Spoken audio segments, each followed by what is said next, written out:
Welcome to Small Business, Big Network, the podcast for small business owners who want big results from their networking.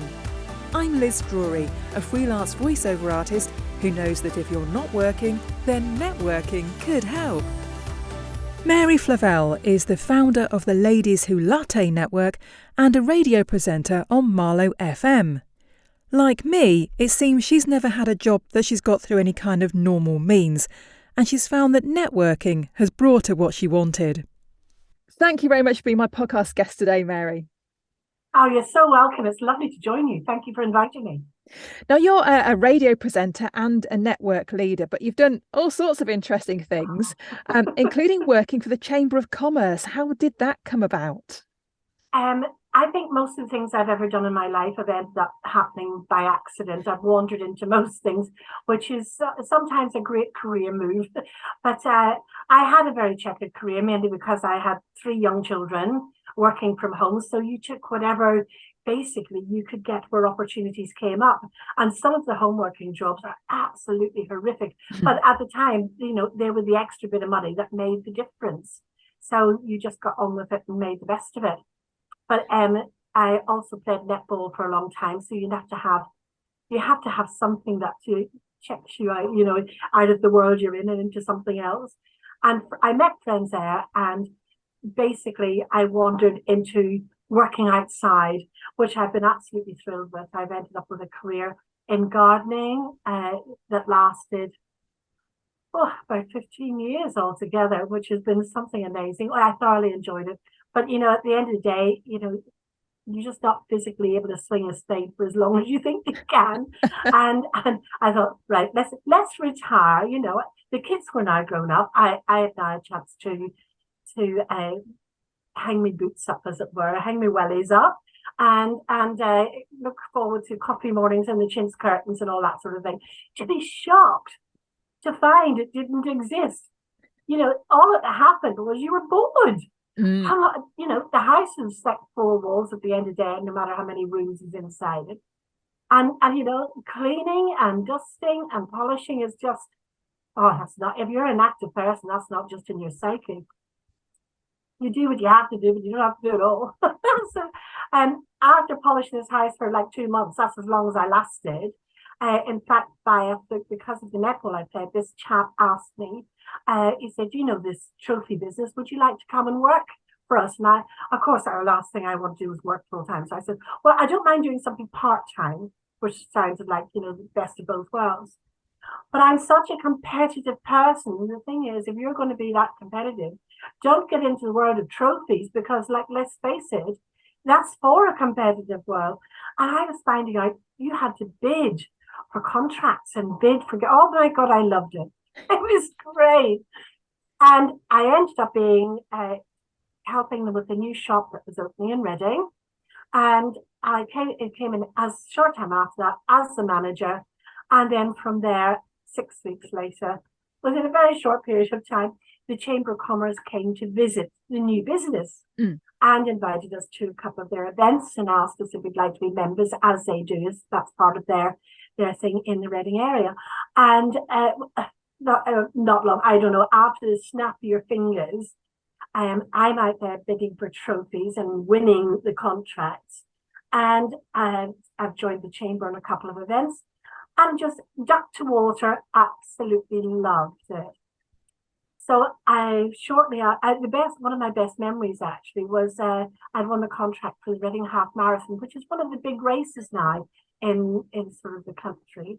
And I won the contract there. I was standing with Uri Geller on this podium as the people all ran past. We'll never forget it, because when you're completely out of your comfort zone, you don't have to feel a bit of a wally. And you think, why am I here? So because we were sponsoring the trophies, and I thought, oh, goodness gracious. So up there, next, along with Ricky and Bianca from EastEnders. Yes. I thought, I'm in good company. Anyway, I loved the day, and I loved the whole event. And, you get a taste for these things. They're very addictive. So the Chamber of Commerce came back to see me after the event. Said, we wondered if you'd be interested in a job with the chamber. Mm. And I just said, I don't do boring stuff.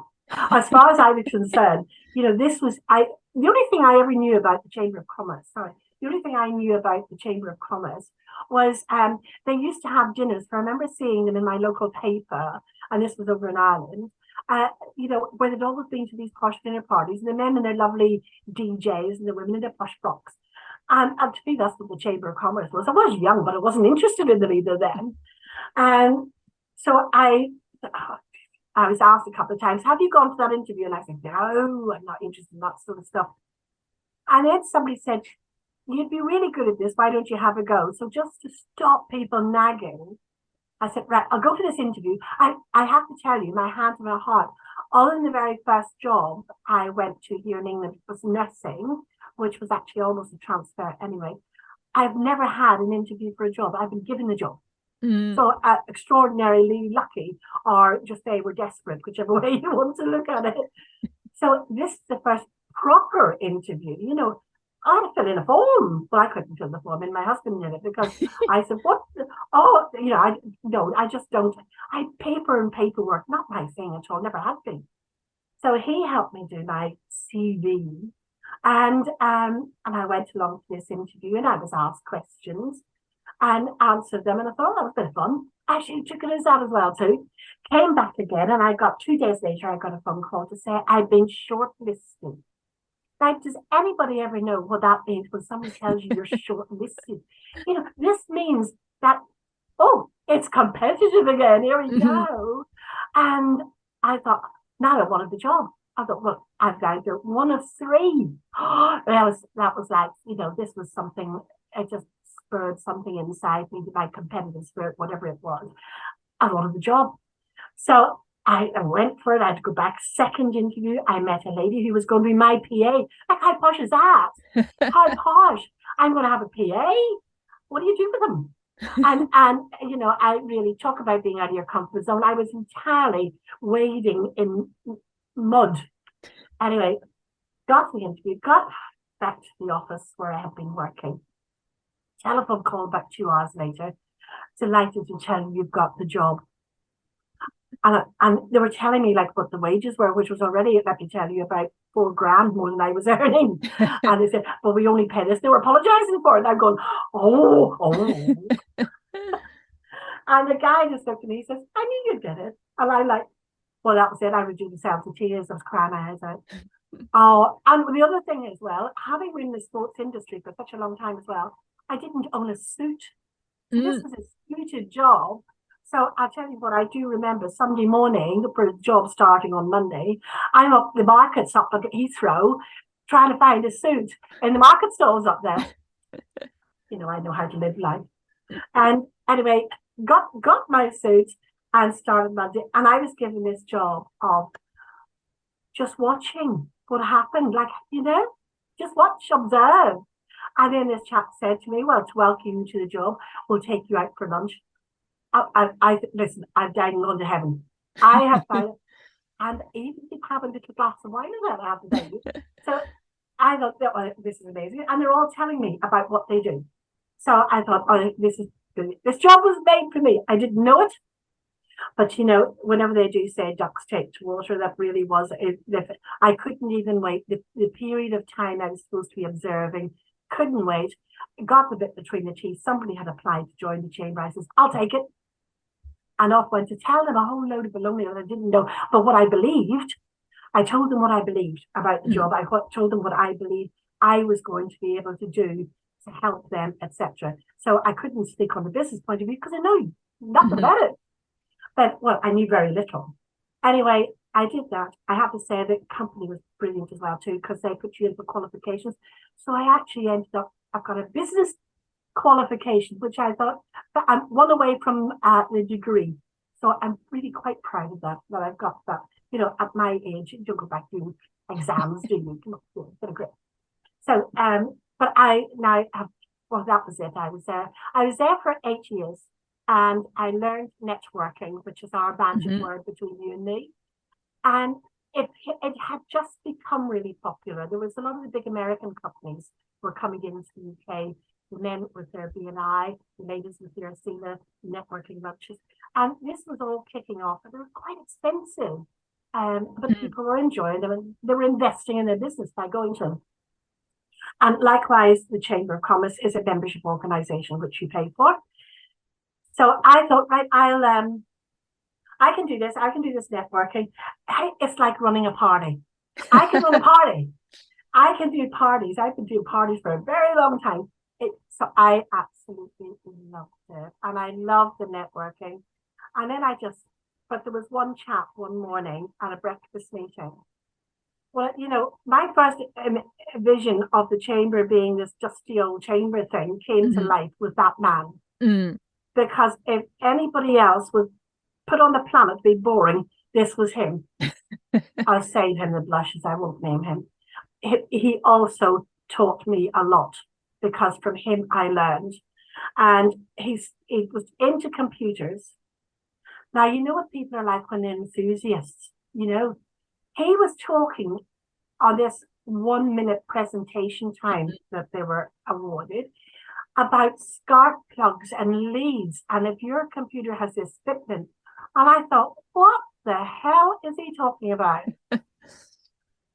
I lost it. I had no idea what he was on about. It just, I'm looking blank. I looked around the room, everybody else has gone back to their breakfast or fiddling with something. And I said, right, let me stop you right there. I said, will you tell me exactly what it is you do? And that was it. From there on, I was known as that person who does networking different to everybody else. They loved it. It ended up I ended up getting such a big audience at breakfast. It was ridiculous. It was hard to find the time to even do the 1 minute. But it was enormous fun, and people enjoyed coming and being challenged. And we even challenged them about what they wore. I didn't do that. I made sure I didn't do that. I had a lady there who did style. She's a stylist. And so she was saying, if you want to know how your appearance and how your first impression of people, come and see me after. She always had a cue. So that was the sort of thing we got into. We got into be your business, be who you are. And if it's something that you can contribute to this room, yes, people would have to come to her for pay money for that. But hey, just to tell them that your tie is straight or you've got the wrong tie on, change the suit color, that costs nothing. So we all started to look after each other a little bit and help each other with bits of advice, and maybe you should try this, that, or the other thing, and which we did. And that was where it went. So we grew, and it grew. So before I left the chamber, I knew I was coming. I was going to go off and do my own business. No, sorry, I had been headhunted. I beg your pardon. I nearly missed an important bit. I had been headhunted by CEDA whenever they were around to help them with the new enterprise, the young people getting into work in the Reading area. Now that was extraordinarily exciting, and really too, just couldn't turn it up. It was working with young people, which I loved doing. It was looking at opportunities for them. It was just a whole package that I just really loved. A little bit more money as well too, which was even more exciting. But it wasn't just that. You have to love life, and you have to love what you're doing, because then it's not a job anymore. So I fancied the challenge, and I thought I'd done here as much as I could do. But I announced that I was going to have the big breakfast. Let's everybody come for one big breakfast, one big farewell. Well, everybody had to book in beforehand to come to this thing. And it was terrifying. I had 103 turned up to that breakfast, including the general manager of the hotel we were in. Yeah. And we were, that he himself had been, and the food and beverages manager have been so supportive. And that's what you get. You can't do anything on your own. You need help. You need the support. And these people had supported me. So basically, everybody that had supported me through that chamber career and what I'd learned were all there at that breakfast. So it was very emotional. But I'm very, very, to this day, very proud of it and what we did. So there's no chance, if you work out the maths, 103 minutes. The first people would have lost their will to live. I might have passed on by the time we got to the last one. So we thought, right, intro, just your name and what your business is.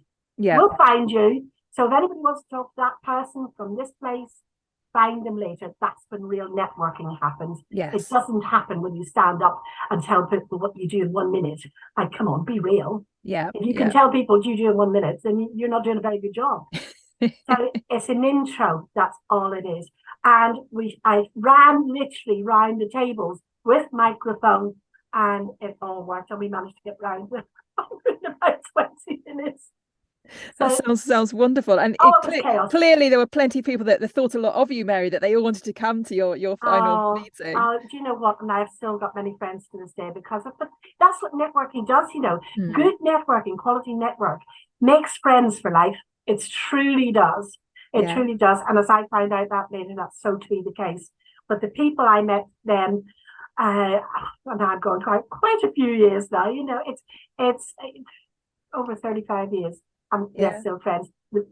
I know every one of them. I knew every one of them, and still do. So we appear up on things like LinkedIn and whatever, and it's lovely to see faces and see the names and say hi. See, you're still using an old photograph.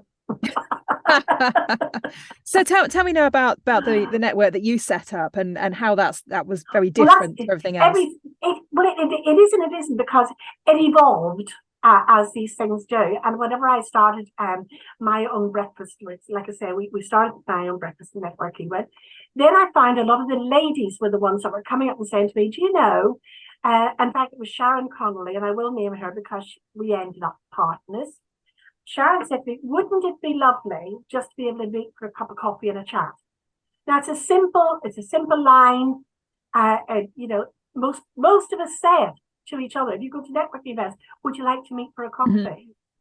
And I said to her, the trouble is, whenever you're working within an organisation like the Chamber, of course, they want everybody to be a member. They're not there to give freebies away. They've got a business to run, and we're representing that business. So I said, but let me think about it. Anyway, when I changed and I went off to the enterprise job in Reading, looking after young people, it was just a 1-year contract as well, too, which was, so, that gave me time to do something else and thinking time. Because I was no longer at the Chamber, I was now free to do this networking thing with Sharon. And I thought, let's do it. So we arranged it. We thought, right, well, as it's going to be girlies, it's going to be female, let's meet at Sainsbury's, because this was our mentality. We're not can't accuse men of thinking, this sort of thing. This was us. But if we go to Sainsbury's and Starbucks, which had just started at the time, Starbucks and all the coffee shops had just started, why don't we meet there and then we can go shopping before we go home? Like, that made sense. Yeah. It made common sense. It was perfectly normal. And so we thought that was great. Well, the first month we did just that, and we had a lot of the people that had come to earlier breakfast, etc., come along. Absolutely loved us there. When are we doing the next one? They wanted it once a week, and I said, no, we're doing it once a month because we've all got stuff to do. Or at least you shouldn't be here enjoying yourself. You should be working. And we did have an enjoyable time. So the second month became, that was a problem. It was a huge problem because we ended up with a huge crowd of ladies. Now, that coffee shop only had so many chairs, and we commandeered the entire lot. And there was these tiny coffee tables somewhere in the middle, and this massive circle. It looked like a picture of the old days of Indians and cowboys, circling the one little tent in the middle.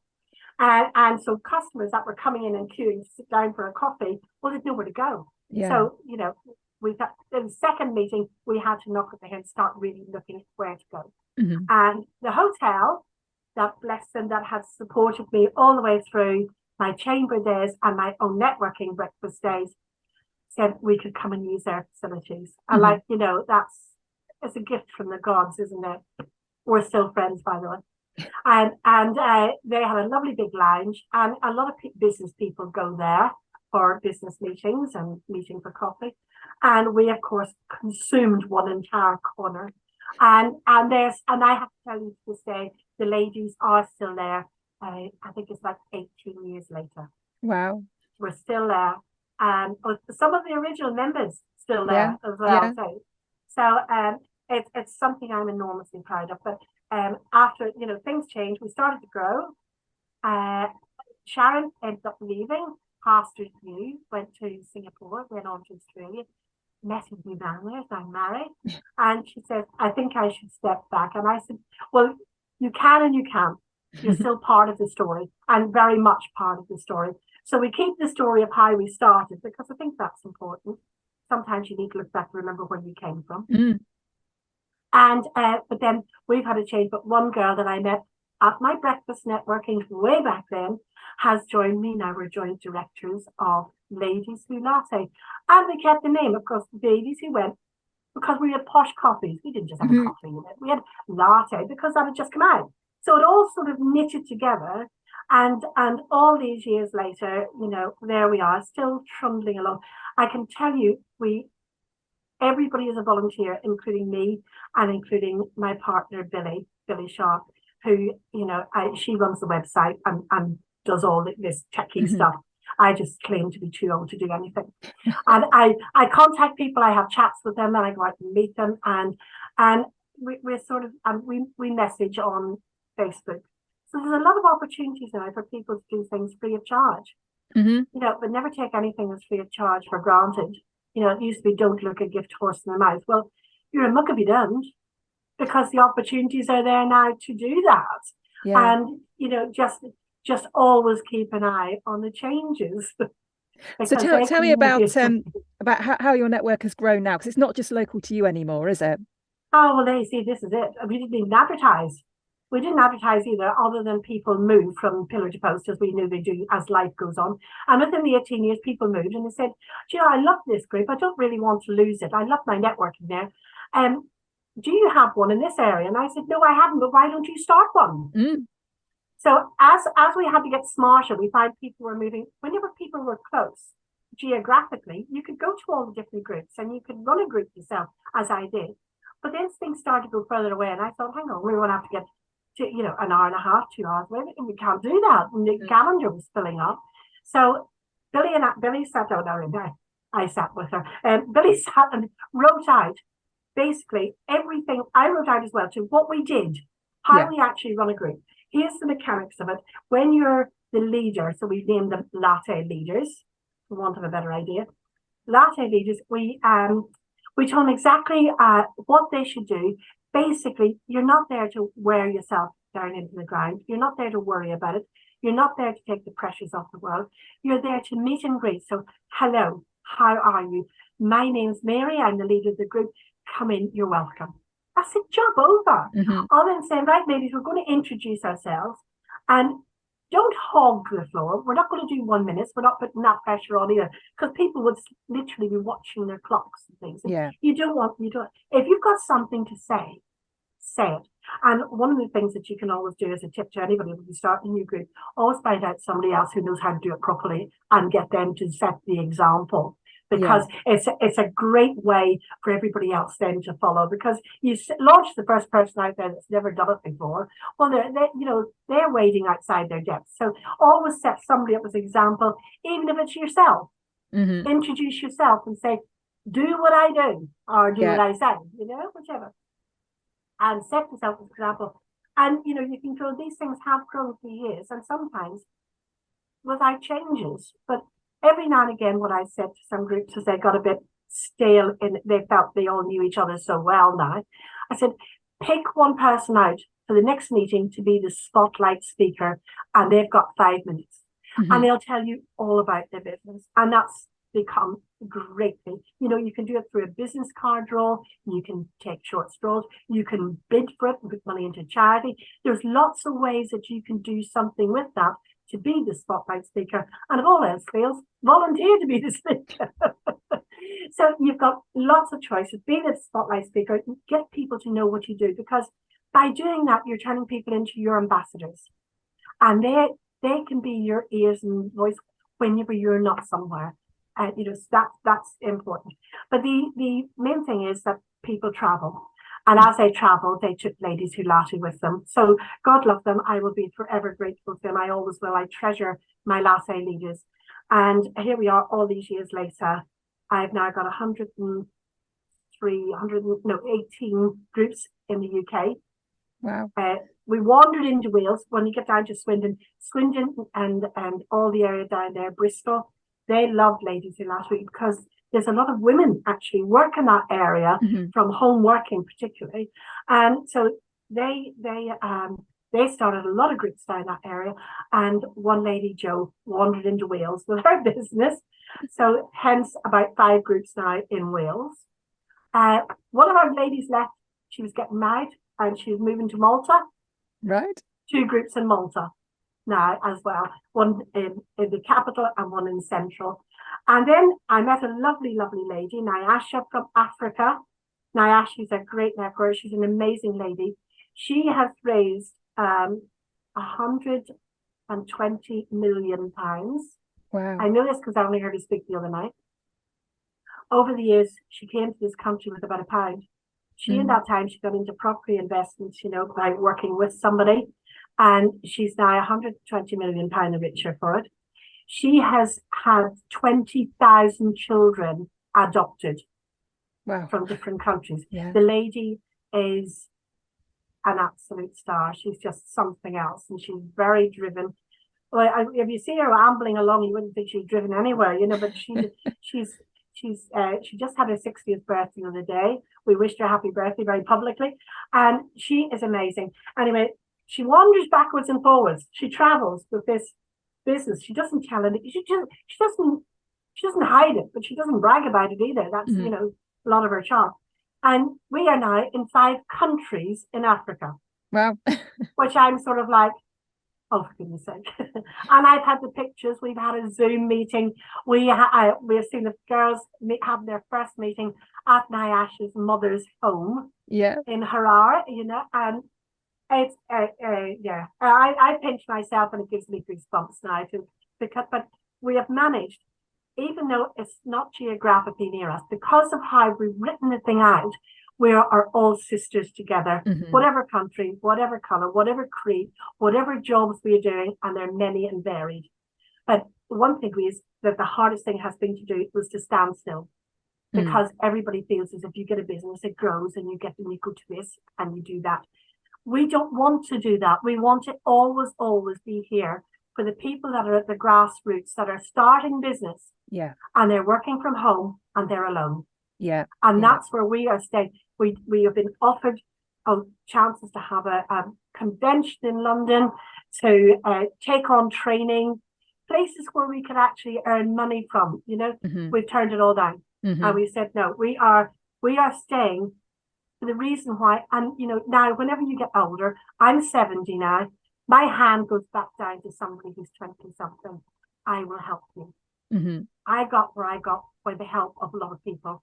And I would like to think I could pay that back by I put an outstretched hand through Ladies Who Latte. I'll help you, and you can make friends for life like I have. Yeah, and I think that's the power of networking, isn't it?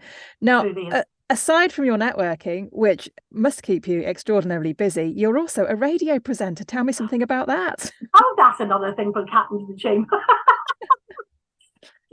This is the dream. This was my dream. Sort of before I even realised it was a dream. I was 15 years old, leaving school, going into work. And we had a lady that come from the council.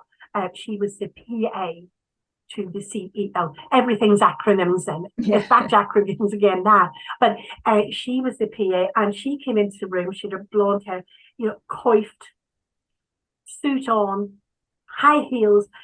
She was like Superwoman. She was the most amazing woman I'd ever seen in my life. She just looked fantastic. She just had the straight hair with those heels, walked in. She wasn't like the teachers. Our teachers were all frumpy in comparison to this iconic woman who, she'll never know what impression she made on me. Anyway, I thought she was brilliant. I want to be like her. I want to be that woman. Look at her. Look, she was just everything. I was just mesmerized. I don't know that I actually heard anything she said, because I was just looking at her. And I thought she was just so, well, she was captivating, and she was, I don't know if she was even beautiful. She just commanded this presence that you couldn't take your eyes off. Anyway, I thought she would tell me different jobs. We would be at reception stuff. Basically, secretarial was what we were coming out of school trained to be. So whenever we were talking about applying for jobs, apply for the receptionist is probably the first rung on the ladder for young girls leaving work in the secretarial school to get into business. I have to tell you, all these years later, that's the worst place to put somebody coming out of school. Mm. If a company pinches itself and thinks about the one person you want to put at reception facing the public that's coming over the door, it's not a 15 schizo kid that knows nothing about anything. You put the most experienced person who actually knows the company, knows people in the company, and knows what they do. That's who you put in reception. Anyway, see, wisdom in all these years. But I applied to the BBC for a job. I thought, start at the top. I will work my way down, which I did, to the job factory. Then I started up at the BBC, and I got a lovely letter, and I kept it for years. And when my mum moved house, the letter went and was hidden in a suitcase up in the loft. You know how you do. And it had the BBC logo on the envelope, which is why I kept it. Not for what was inside. It had a BBC logo on it. Anyway, that went along with the house. But I never forget the words, the contents of it. And I accepted them. I have to tell you that straight away. It said, thank you for your interest in the company. We regret to inform you we only employ men. Wow. The biggest favour they ever did me was that. It was like Naomi Riches with that teacher who said she was going to come to nothing. Inadvertently, somewhere in that cell, that locks away and it stays there. And I heard, but at the time I said, thank you very much. Years later, I was on a stage with Greg Dyke, who was then the DG of the BBC. Through the chamber, we were at a business meeting. He was the invited guest. I was asked to look after the green room. And the first one was Rachel Elner from Dragon's Den. And then the second one was Greg Dyke. Well, I was not going to miss my opportunity. No. I was getting them a coffee and I said, do you know I have a BBC story? Of course he didn't know, because he didn't know me from Adam. And I told him what had happened. And I said, you don't know what the favours it's done me. He said, you do know why you got that reply? And you know what? In all those years, and I'm talking like 20 years later, at that time, the BBC employed ex-soldiers from the war, which was long gone. The war was finished before I was born. I'm not that old. But that's who they employed. Security was tied up with reception. And so that's who did reception in those days at the BBC. I had to wait 35 years for that explanation. But I said to him, the thing is, I now do some public speaking because I go and talk about what we're doing, chamber, what networking, etc. And I said to him, it's done me the biggest favour because it's my opening line. And I said, and I always get exactly the same expression as you just said. It's like, oh no. So, but that shows you how much things have changed in my lifetime. We accepted it. I was coming into industry at the time when women, if you got pregnant, you left your job. You didn't have a job. If you got married, in some cases, you had to leave your job. So, that's how much things have changed. Yes, I know I'm at the older age of being young, but I'm young-minded, but that's no excuse. The fact is, years are there, but it has changed in just a short period of time. So I don't think women give themselves a clap in the back enough, because they're still hurtling to be not the suffragette. That it changed in a very short period of time. And we've still got mountains to climb. Of course we've got mountains to climb. If they weren't there, we'd be fed up. So we need those, but we need to be where we are right now. I think we're exactly in the right spot, because we need to learn, we need to train.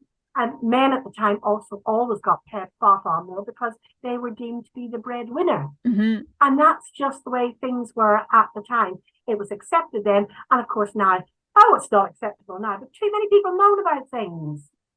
You whinge about it. Are we going to strike? Let's face it, we're all going to get on really well when everybody goes on strike. God help me with that mentality. But, you have to put in to life what you're going to get out of it. If you can't contribute, you're not on the receiving bus as everybody else. So contributing, you get an awful lot back yourself. I have got so many rewards. I've got so many people to be grateful for. Yes, I've got everything out of networking, including my job at the radio station, because I came along to help them with a business show. I've got this is a problem being Irish. Why say 2 words when you can say 100? This is a roundabout way of saying this is how I got into the radio. But the time came back and they said, would you like to do this sort of the radio? And back in the BBC days in my head, I went, oh, I've always wanted to do that. I didn't necessarily want to go on radio as a presenter, but I wanted to be at a radio station. And so this was it. So we helped for 1 month for them to get their license at Marlow FM. And they had to produce this block of programs, all varied. And I was to interview people. So, of course, all my networking people came for me to interview and chat with. And I never forget my last show when I thought, I started to really think about it. And I thought, right, if I work on authors, and you love them, I had one lady who wrote an ebook. I had one lady who'd been commissioned to write a book. One lady was a ghostwriter for another lady who was blind, so she was doing her story. And these were my guests. And I thought, so we had a chat about being an author. Everybody says there's a book in everybody. So, you know, this is how you go about it. How do you write a book? And I loved it. And at the end of it, because it really went really well, I'm in charge of the little desk. You're piloting your own show. I did, thank God, have a shadow over my shoulders. And you put a fader up to speak and turn it down to stop speaking. Like, you know, bit of a no-brainer, really. Everybody looks at switches down and go horrors. You just push this up and put it back down. But don't tell anybody it's that easy. So there I was. I turned down the faders of the other one. And I, like an idiot, my fader's still up. Anyway, and of course it was going out live on that one wasn't going out live. Sorry, it was recording. Naturally, they had to cut that out. But I have to tell you, a few times while we have been live, I have still done it again and done a wee and forgotten the faders up. So you still make mistakes, but I love it. I think it's absolutely wonderful that, you know, networking has brought you to a career that you wanted back at the age of 15, all these years later. So just finally, Mary, if people are interested in Ladies Who Latte or they want to find you on the radio, what's the best place for people to get in touch with you? Oh, gee, that's so exciting to see. Ladies Who Latte, the lovely Billy has built a website. So we are www.ladieswholatte.com. So that's really, really quite easy, all lowercase. And we have a lot of our information out there. Also, we have a calendar on there of all the places we are. So, you know, you don't have to go to the ones in Zimbabwe or Ghana or Kenya. But there may just be one local to you. And as I said to people, if there isn't one local to you, start one yourself. Let us know, because we're here to help you. And for me, tune in to Marlow FM 97.5, and it's of course online. So at www.marlowfm.co.uk. Well, thank you very much for being my guest, Mary, and best of luck with everything else that I'm sure life is going to bring to you. Oh, I'm hoping it's going to slow down. I think the one thing that's lovely about, you know, doing the radio thing, I get to meet the most amazing people, and people like you, and the career stories that you have got is the biggest gift I could possibly give. You know, you just have to maybe be a nosy person, and then you're going to be fabulous for radio. But your story is absolutely amazing, and I stand in awe of you and everything that you've achieved. Well, thank you very much. Oh, thank you for having me. Thanks for listening to Small Business, Big Network. If you found this podcast useful, please do rate, review and subscribe. And don't forget to share it with the rest of your network too.